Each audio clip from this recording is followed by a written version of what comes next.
반갑습니다. 반갑습니다. 성령이 임하면 모든 것이 변합니다. 여러분 중에 옆에 나도 저 사람처럼 변하고 싶은 사람이 있습니까? 나는 저 사람처럼 좀 변하고 싶어.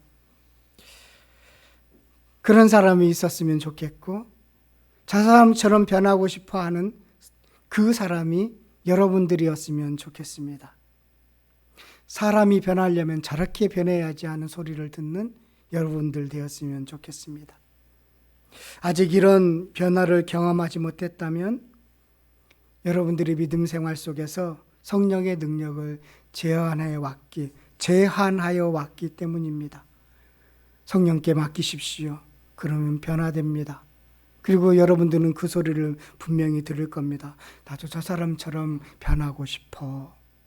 저와 여러분 꼭 듣는, 주님께 가기 전에는 꼭 이 소리 들을 수 있는 은혜가 있기를 바라겠습니다. 저도 이 소리 들으려고 노력해야 되겠다라는 생각이 들기도 합니다. 함께 노력하시죠? 함께 노력합시다. 저 사람처럼 변하고 싶어. 120명의 제자들에게 성령이 임하니까요, 120명 모두가 변했습니다. 그들은 위의 것을 찾는 방향의 변화를 경험했고, 성령이 말하게 하시는 에 따라서 말하는 말의 변화가 있었고, 차별의 벽이 깨어지는 소통의 변화가 있었습니다. 그리고요, 조롱에도 흔들리지 않는 믿음의 변화를 경험했습니다. 성령이 임하니까 120명 모두에게 그런 변화가 있었습니다. 그래서 그들은 거리로 나가서 하나님의 큰 일을 전했습니다. 이는 120명의 제자들에게만 한정된 능력이 아닙니다. 지금도 성령이 임하면 이보다 더 큰 변화를 경험하게 됩니다. 이런 변화가 없다면 아직 우리는 예배를 잘못 드리고 있는 것입니다. 성령이 임하면 이런 외적인 변화뿐만 아니라 영적인 변화, 말씀을 대하는 변화가 있습니다. 새로운 영적인 변화를 경험하게 됩니다. 오늘 본문은 사실은 어디서부터 시작되느냐면 14절부터 36절까지 쭉 다 읽어야 되는데 뒷부분만 읽었습니다. 오늘 본문은 성령이 임하니까 나타나는 변화인데, 영적인 변화에 대해서 우리들에게 교훈해 주고 있음을 보게 됩니다. 그 영적인 변화의 첫 번째는요, 믿는 만큼 말씀이 새롭게 보이는 변화입니다. 베드로는 대제사장도 아니고 성경에 능통한 바리새인도 아닙니다. 갈릴리 어부에 불과했고, 그는 예수님과 3년 동안 그렇게 예수님과 함께 보냈을 뿐입니다. 성령이 임한 베드로는 말씀을 새롭게 보게 됩니다. 그 전에 알고는 있었지만 무슨 의미인지 잘 몰랐습니다. 여러분들도 그렇지요? 분명히 말씀을 읽긴 하지만 이게 무슨 뜻이지? 잘 해석이 안 되는 말씀들이 꽤 많지요. 베드로에게도 그랬습니다. 그 전에 알고 있었지만 잘 모르는, 어렴풋이는 이런 뜻이겠지라고 했던 그런 말씀들이 있었습니다. 그런데 오늘 베드로가 인용한 말씀들, 그 말씀은 베드로가 깊이 깨닫고 인용한 말씀이었다라는 것입니다. 그리고 베드로는요, 지금 이 설교를 14절, 이 16절부터 이제 설교를 쫙 하는데요, 원고도 없이 긴 설교를 하고 있음을 보게 됩니다. 그런 긴 설교를 통해서 하나님의 큰 뜻을, 큰 일을 선포합니다. 성령이 함께 했기 때문에 가능합니다. 베드로의 설교가 얼마나 은혜스러웠는지 예수님을 모르는 사람도 들었다는 거예요. 그게 큰 은혜이지요. 일단은요, 베드로는 두 단락으로 오늘 설교를 하고 있습니다. 첫 번째 이 단락 부분은 성령 사건에 대한 사람들이 오해를 하게 됐어요. 그들 120명이 성령이 임하니까 이런 갑작스러운 변화들이 있었단 말이죠. 그러니까 오해들을 했습니다. 비아냥거렸습니다. 그래서 베드로는 이것이 성령의 사건이다, 영적인 사건이다라는 것을 알리기 위해서, 그들에게 오해를 풀어주기 위해서 말씀을 인용하면서 이어가고 있습니다. 제자들의 변화를 조롱하고 세술에 취했다면서 비아냥거리는 그들을 향해서 이렇게 풀어나가며 오해를 풀어나가는 것을 보게 되는데요. 그래서 영적인 일에는 늘 오해가 따라오는 경우가 있어요. 갑자기 변화되면 저 사람 왜 그래? 이런 오해들이 있죠. 그런 게 분명히 있습니다. 그런데 오늘 이 말씀을 전하는 그 모습을 보면요, 베드로 혼자 대표로 그렇게 나선 게 아닌 것을 알 수 있는데 14절에 보면요, 베드로가 11사도와 함께 서서 11사도와 함께 한 명 이제 보충해서 유다 대신 마띠아를 뽑아서 11명 제자들이 함께 서 있는 거예요. 11명의 제자들이 함께 서 있습니다. 혼자만 나선 게 아닙니다. 50일 전 예수님이 체포되었을 때 뿔뿔이 흩어진 그런 제자들이었어요. 50일 전, 그렇다고 해서 세상이 50일 전과 많이 바뀐 게 하나도 없습니다. 여전히 예수를 죽이려고 하는 사람들, 예수를 따르는 사람들을 체포하려는 대제사장들, 또 로마 군인들이 살기등등합니다. 그러나 변화가 일어난 11명의 제자들은 두려움 없이 베드로 옆에 서서 함께하고 있습니다. 함께하고 있어요. 그러면서 베드로는요, 자신들은 세술에 취하지 않았다고 설명을 하고 있는 거예요. 아침 9시에 보면 여기 15절에 보면 때가 제3신이라고 돼 있죠. 이 3신은 유대인들의 시계인데 우리 로마 시계로 쓰면 지금 우리들이 사용하는 시간으로 하면 아침 9시입니다. 아침 9시예요. 아침 9시에 술을 먹겠느냐, 우리가 세술이 취했겠느냐, 그런 거죠. 그리고 특별히 경건한 유대인들은 그 순례자들, 지금 흩어져서 이 많은 나라에서 온 경건한 유대인들인데, 순례자들인데 아침 9시, 또 12시, 오후 3시 이렇게 세 차례 성전에 올라가서 기도할 시간인데 우리가 술을 먹겠느냐, 그렇게 이야기를 하는 것입니다. 그러면서 자신들에게 일어난 일은 이미 요엘 선지자가 예언한 말씀, 그 말씀이 성취된 것이다 라고 설명하고 있는 것입니다. 베드로는 어떻게 그 요엘 선지자의 예언의 성취라는 것을 어떻게 알았을까요? 이것이 지금 자기들의 성령이 임했던 이 사건이 요엘 선지자가 예언한 이 예언의 성취라는 것을 어떻게 알았을까요? 성령 충만했기 때문에 가능한 것입니다. 성령의 가르침이십니다. 그 전에 이 말씀을 알고 있었는데 이 말씀이 무슨 뜻인지는 잘 몰랐어요. 그런데 자신들에게 그런 성령이 임하면서 이 엄청난 변화가 경험하게 되니까 그 말씀이 이런 거였구나라는 것을 비로소 깨닫게 된 것입니다. 그러면서 자신들이 성령을 받았다라는 것을, 예언의 성취라는 것을 그렇게 알리기 위해서 요엘서 2장 28절에서부터 32절을 인용합니다. 원고 없이 지금 하고 있어요. 외웠단 말이지요. 알고 있었다는 것입니다. 저는 원고 보고 지금 설교하는데 베드로는 원고를 지금 쓰지 않았습니다. 원고 없이 설교를 합니다. 요엘서 가서 한번 보겠습니다. 요엘서 2장 28절에서부터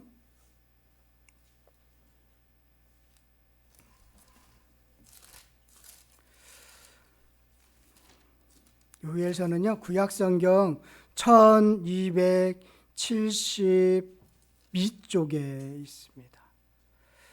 3쪽, 1273쪽.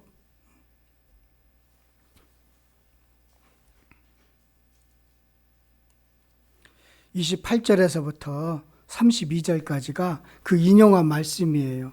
요엘서 그 인용한 말씀인데 눈으로 한번 쭉 읽어보시기를 바라겠습니다. 한번 다 읽을까요? 같이? 함께 읽겠습니다. 시작.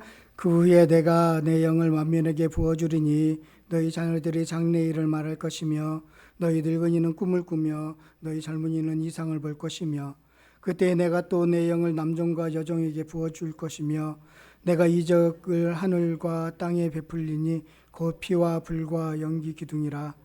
여호와의 크고 두려운 날이 이르기 전에 해가 어두워지고 달이 빛빛같이 변하려니와 누구든지 여호와의 이름을 부르는 자는 구원을 얻으리니 이는 나 여호와의 말대로 시온산과 예루살렘에서 피할 자가 있을 것이며 남은 자 중에 나 여호와의 부름을 받은 자가 있을 것임이니라. 예. 여러분 이렇게 읽었는데 이게 무슨 왜 이 말씀을 가지고 베드로는 성령 충만한 사건을 해석할까 이런 생각이 좀 들기도 하지요. 예. 그런데 요에서를 조금 보면요. 2장 18절 가서 한번 좀 보세요. 2장 18절 보면 그때 여호와께서 자기의 땅을 극진히 사랑하시어 그의 백성을 불쌍히 여기실 것이라. 불쌍히 여기셔요.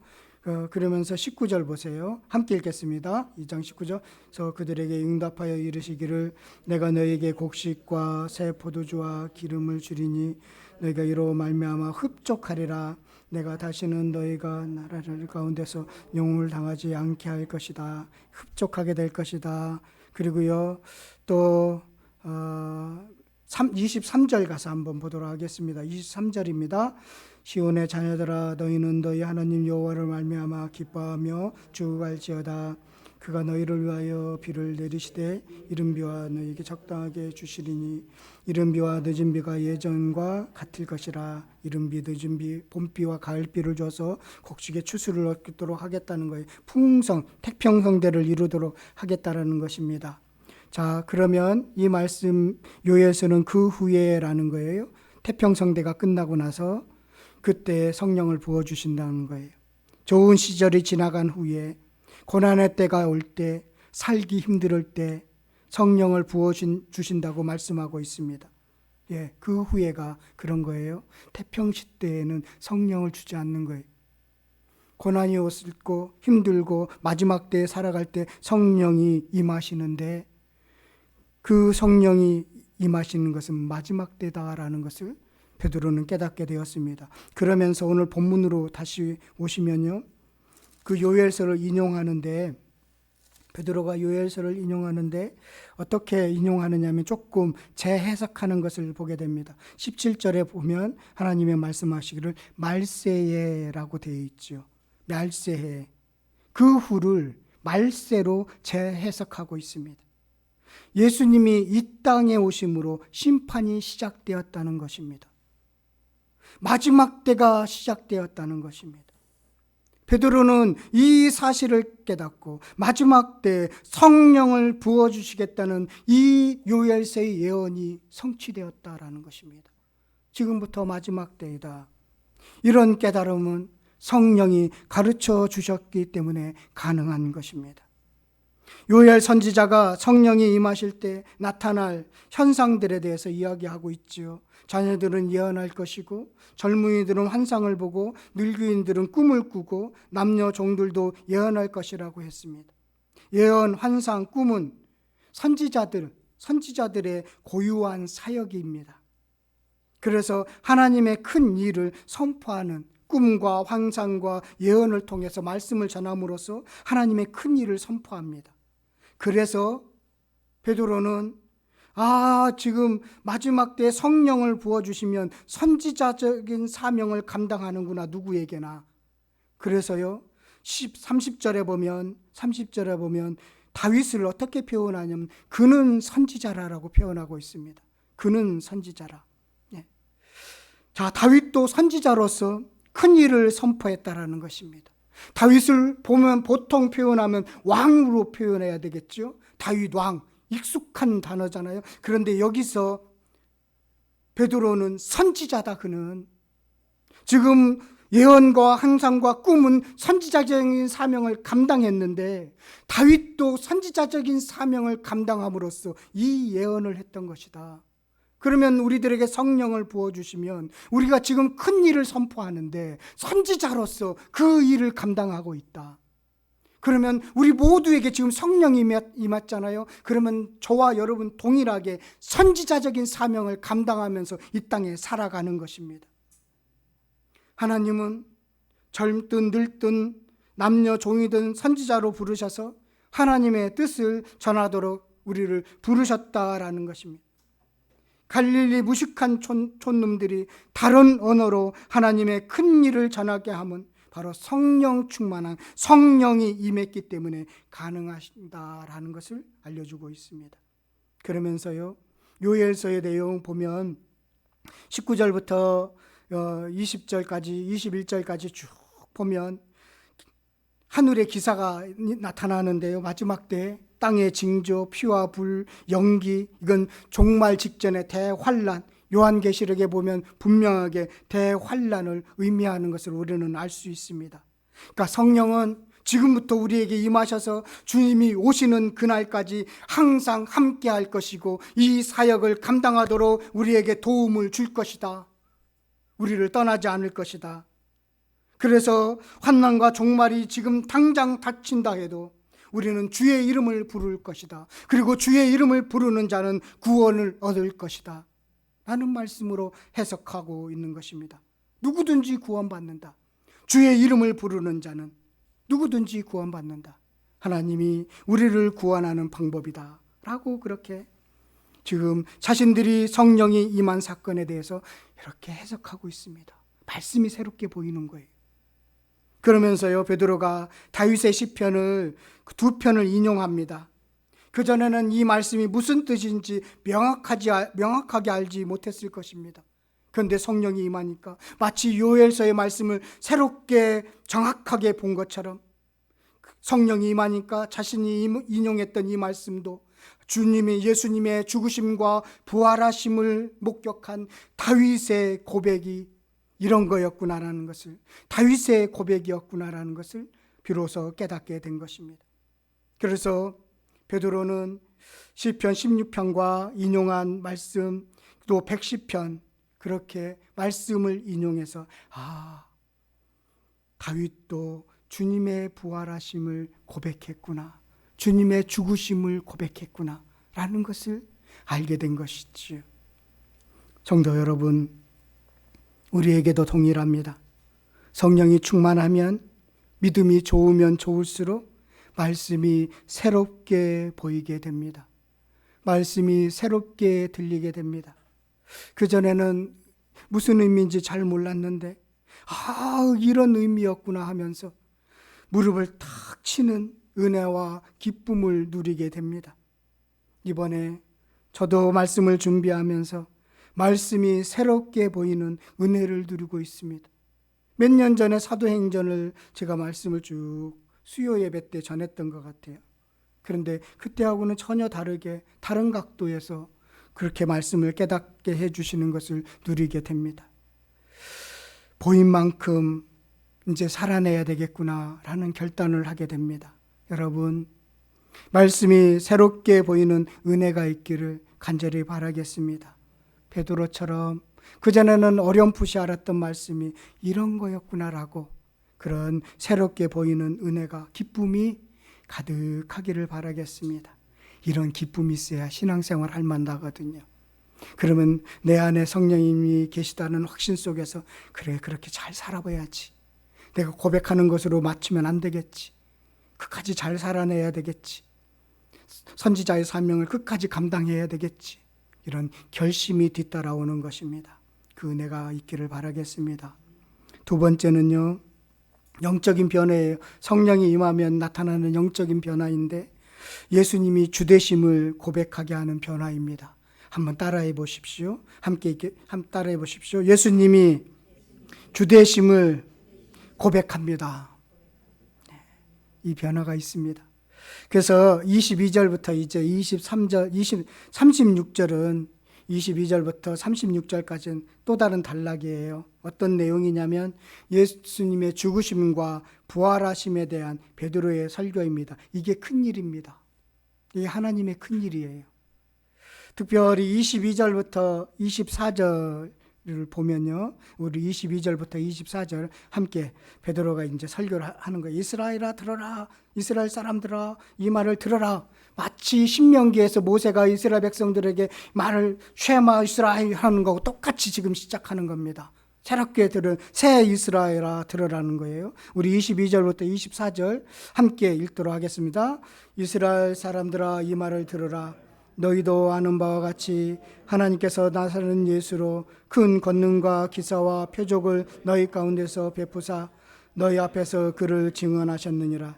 그가 하나님께서 정하신 뜻과 미리 아신 대로 내준 바 되었거늘 너희가 법 없는 자들의 손을 빌려 못 박아 죽였으나 하나님께서 그를 사망의 고통에서 풀어 살리셨으니 이는 그가 사망에 매여 있을 수 없음이니라. 베드로는 지금 복음 전체를 일목요연하게 정리하고 있습니다. 복음이 베드로가 정리한 복음입니다. 정리가 된 거예요. 너희들이 메시아를 죽였다. 따져보면 미리 정하신 것이다. 힘없이 끌려간 것이 아니다. 예수는 사망에 매여 있을 수 없었다. 사망 권세, 죄의 권세에 매여 있을 수 있는 분이 아니다. 사망에서 풀어주시는 것은 이건 하나님의 계획이었다. 부활이 목적이었다. 라는 것을 지금 아주 짧은 세 절로 지금 베드로는 그 복음을 정리가 되었습니다. 베드로가 성령을 받고 이렇게 깨닫고 보니까 다윗의 시편, 평소에 알고 있었지만 이해가 되지 않았던 말씀이 명확하게 보였습니다. 베드로는 성령의 능력으로 말씀을 다시 보게 되었습니다. 다윗이 예언한 것이었구나. 다윗이 예언했구나. 그래서 다윗이 쓴 시편 16편 6절 8절부터 11절까지 그 말씀이 생각이 난 것입니다. 원고 없이 지금 설교하고 있다라고 제가 말씀드렸죠. 시편 16편 8절부터 11절까지 한번 가서 찾아보도록 하겠습니다. 시편 16편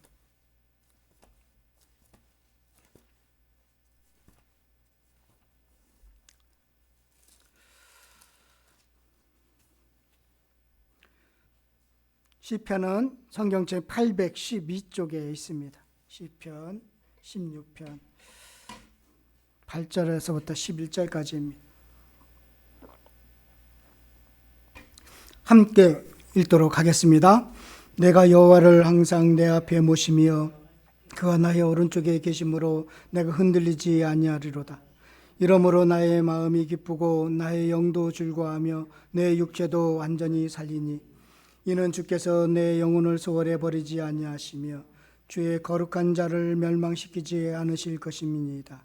주께서 생명의 길을 내게 보이시리니 주의 앞에서 충만한 기쁨이 있고 주의 오른쪽에는 영원한 즐거움이 있도다.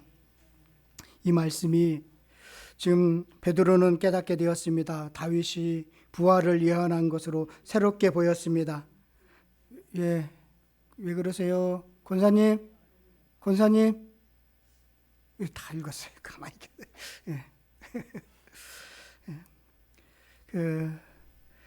다윗이 다윗의 일상적인 고백으로 보여요. 이 말씀을 보면요. 그전에는 그렇게 보였습니다. 내가 항상 하나님 옆에 있습니다. 내가 흔들리지 않게 된 이유입니다. 나의 마음이 기쁘고 나의 영도 즐겁고 육체도 완전히 살게 됩니다. 죽어 넘어져도 지켜주실 것입니다. 내가 죽더라도 하나님께서 나를 음보에 부르지 않을 것입니다. 그런데요, 이렇게 다윗의 일상적인 고백으로 그렇게 보였던 거예요. 처음에는 이 시편이. 그런데 여기서 멸망시키지 않으실 것임이라 라는 이 말씀을 베드로는 썩임당하지 않을 것임이라 라고 표현하면서 부패되지 않게 하실 것이라 라고 해석하면서 지금 다윗이 한 삶의 고백이었는데 하나님이 그 고백을 받아서 하나님의 다윗의 후손으로 오실 예수를 부활의 예언으로 성취하도록 하셨다라는 것입니다. 다윗은 그 당시 자신의 삶의 고백으로 드렸어요. 그런데 하나님이 다윗의 고백을 받아서 그 일을 다윗의 후손으로 오는 예수 그리스도를 통해서 성취하셨다는 거예요. 이것을 처음에는 몰랐어요. 그냥 다윗의 고백으로만 느껴졌어요. 그런데 예수님이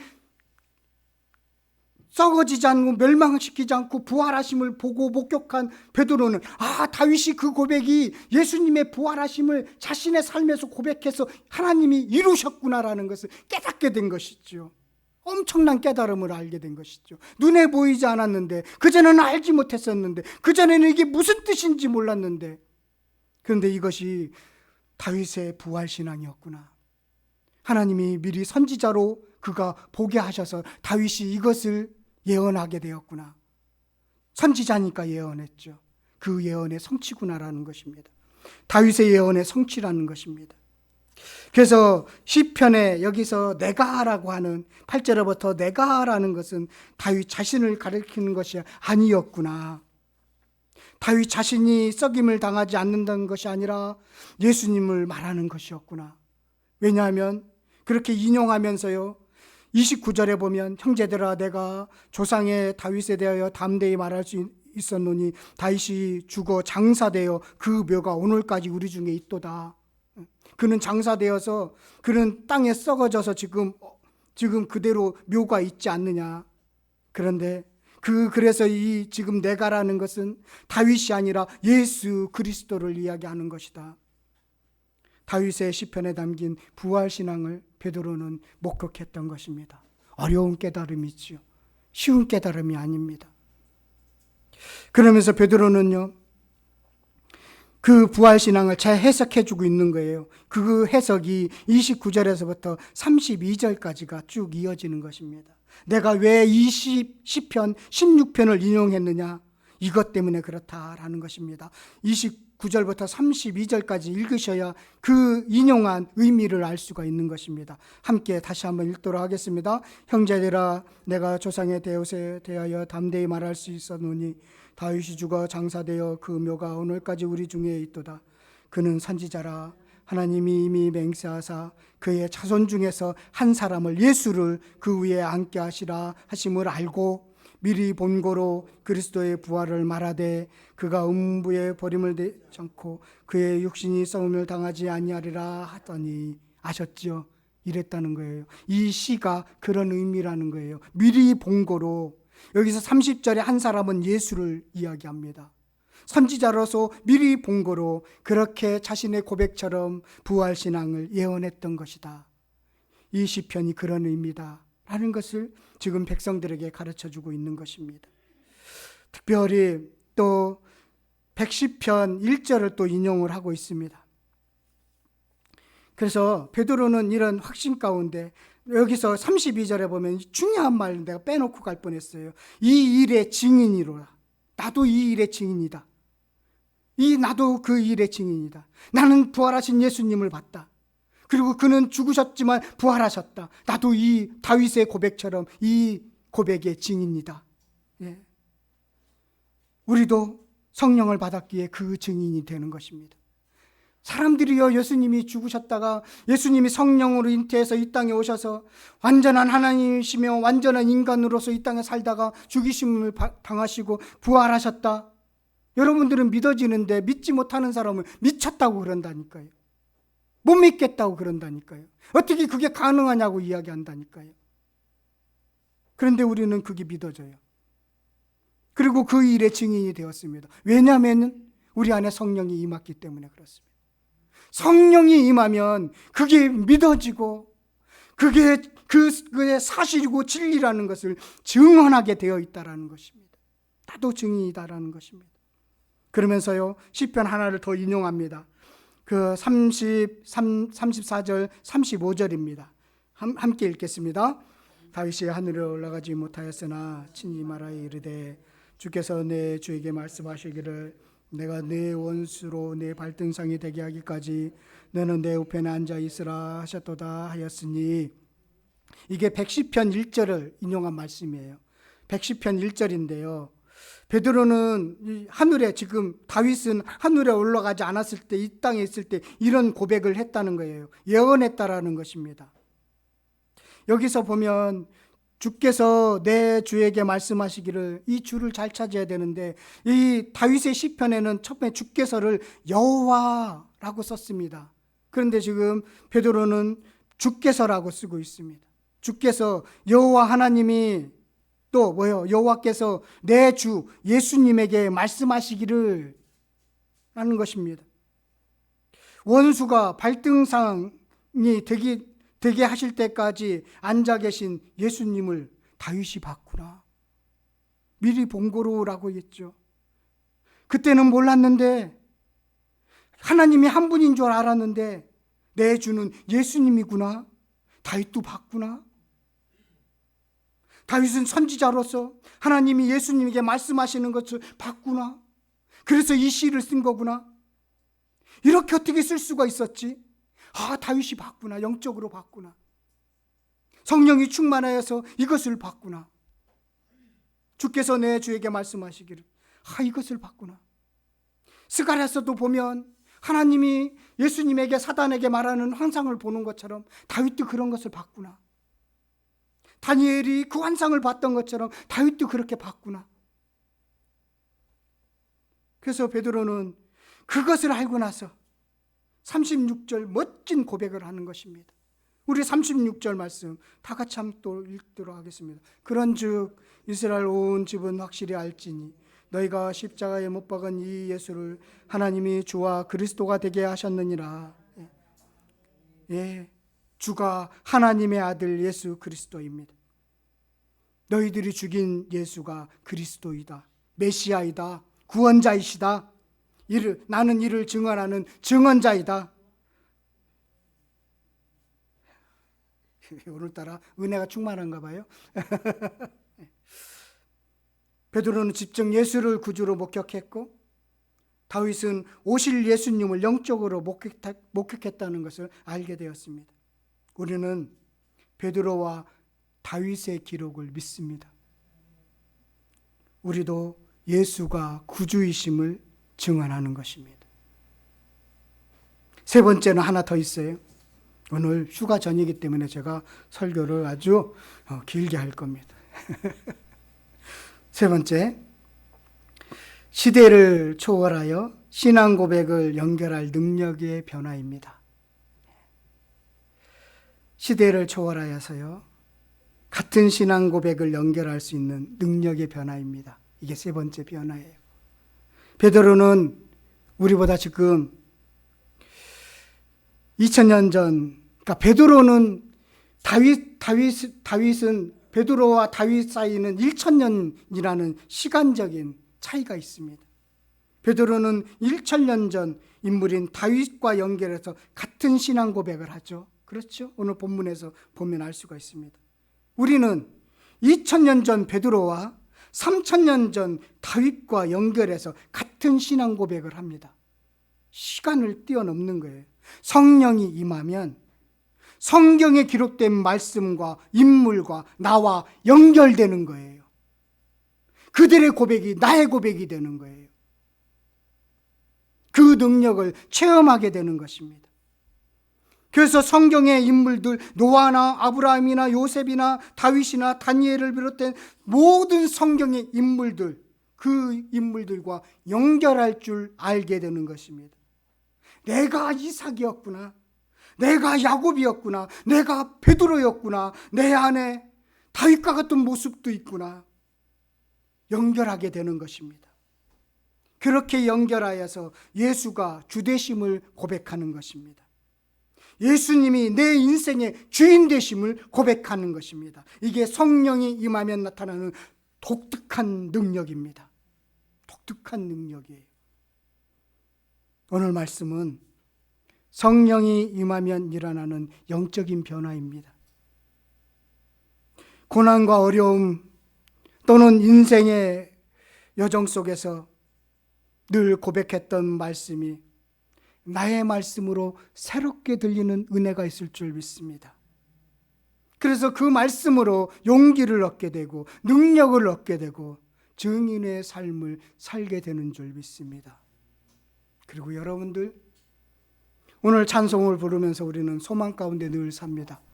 왜냐하면 우리는 부활을 믿고 부활을 알고 있기 때문입니다.